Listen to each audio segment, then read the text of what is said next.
maxamed cabdilaahi wabsiye wasiirka shaqada iyo arrimaha bulshada u qaabilsanaa xukuumadda madaxweyne Silaayo oo goordhoweed qaybo ka mid ah warbaahinta kula hadlay hoyga uu ka degay gudaha Hargeysa ayaa daboolka ka qaaday inuu iska casilay xilkii wasiirnimo iyo sidoo kale xilalkii kala duwanaa ee uu ka hayay xisbiga talada haya kulmiye waxaana wasiirku sheegay in haba yaraatee aanu jirin xisbi ilaa hadda uu shaacinayo inuu waanu sheegayaa cid kasta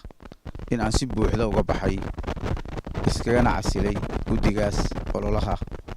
doorashada ee xisbiga kulmiye kadib markii aan arkay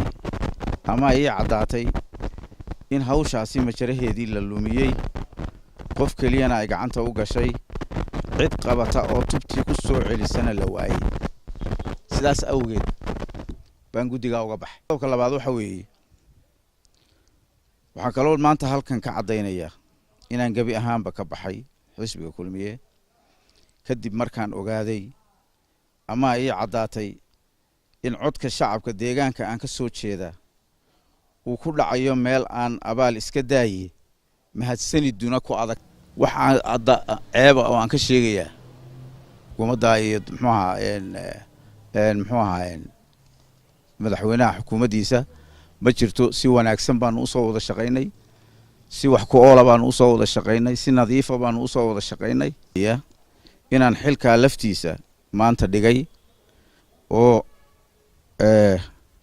oo aan ka tegey arrimo dhowr ah oo iiga soo baxay xisbul xaakimka kulmiye ee xukuumaddu ka soo jeedo kuwaas oo aan faahfaahin doono dhowaan insha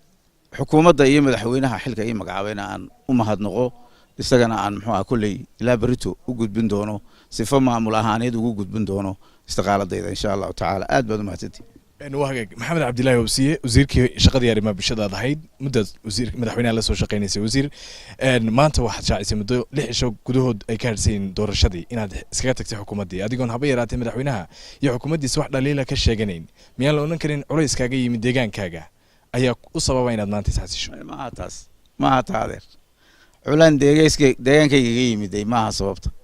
ديجان كاجي يوجين ولا سعودان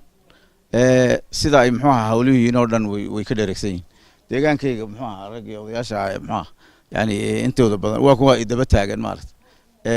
inta kalena waan muxuu ahaa kulmi doonaa laakiin ma ahaayeen muxuu ahaa deegaanka culaysiga ka yimiday waa culays ka yimiday xisbiga gudihiisa dee taa muxuu ahaa dadkayga iyo aniguba dee waxaanu ku biiri doonaa cidda codkayaga abaal ku qabta